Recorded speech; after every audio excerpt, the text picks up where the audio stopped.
La pluie tombait sur les rues de Dakar, pendant que les derniers vendeurs rangeaient leurs marchandises. Au milieu du marché presque vide marchait un jeune garçon nommé Ibrahima. Il avait 15 ans, des vêtements usés et un vieux sac rempli de cacahuètes qu'il essayait de vendre depuis le matin. Depuis la mort de son père, la vie était devenue très difficile. Sa mère était malade et ne pouvait plus travailler.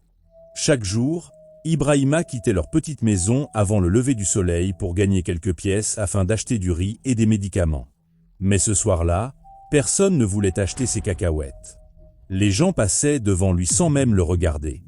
Certains riaient de ses habits déchirés. D'autres le repoussaient brutalement pour avancer plus vite sous la pluie.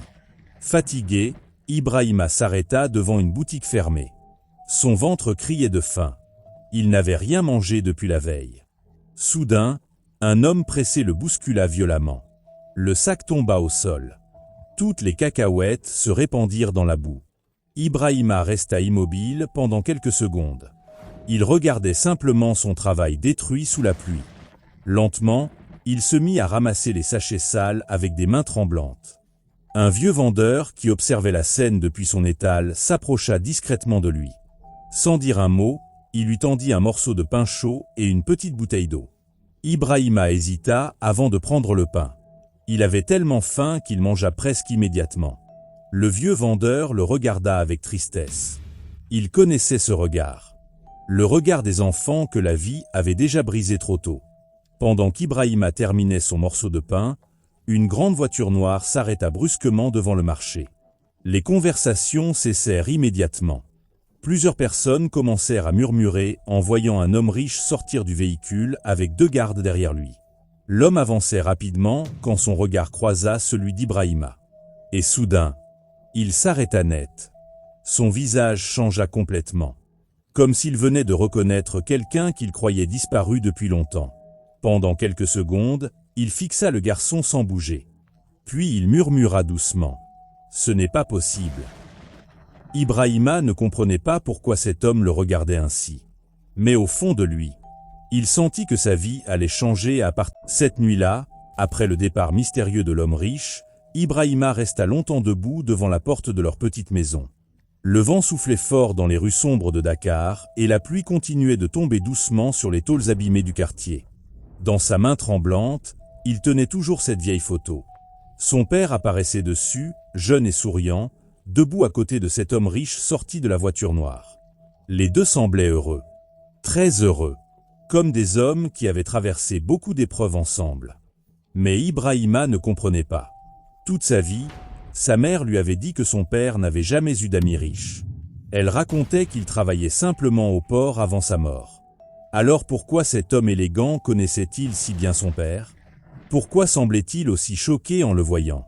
Et surtout, pourquoi quelqu'un espionnait-il leur maison dans cette voiture sombre? Ibrahima ferma lentement la porte, puis retourna près de sa mère endormie. Il observa son visage fatigué pendant quelques secondes avant de cacher discrètement la photo dans sa poche.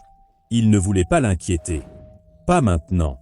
Cette nuit-là, il dormit très peu. Chaque fois qu'il fermait les yeux, il revoyait le regard étrange de l'homme riche et les phares de cette voiture qui observait la maison dans le noir. Le lendemain matin, avant même le lever du soleil, Ibrahima repartit au marché avec un nouveau sac de cacahuètes. Comme tous les jours. Même quand la vie lui faisait mal, il continuait d'avancer. Le marché était déjà plein de bruit et de mouvement. Les vendeurs criaient leurs prix pendant que les clients traversaient les allées rapidement. Mais ce matin-là, plusieurs personnes regardaient Ibrahima différemment. Comme si une rumeur avait commencé à circuler pendant la nuit. Un homme murmura à son voisin en le voyant passer. « C'est lui !» Ibrahima sentit un malaise dans son ventre. Puis soudain, une grosse voiture noire s'arrêta encore devant le marché. La même que la veille. Tout le monde tourna immédiatement la tête. L'homme riche descendit du véhicule, accompagné de 2 gardes. Mais cette fois, il marcha directement vers Ibrahima sans hésiter. Le marché entier observait la scène en silence. L'homme s'arrêta devant le garçon et lui tendit une enveloppe épaisse. « Prends ça. » Ibrahima recula immédiatement. « Je ne veux pas d'argent. » L'homme le regarda fixement. « Ce n'est pas de la charité. » Sa voix devint plus grave. « C'est une dette. Les gens autour commencèrent à murmurer encore plus fort. Personne ne comprenait pourquoi un homme aussi puissant parlait ainsi à un garçon pauvre du marché. Ibrahima prit lentement l'enveloppe.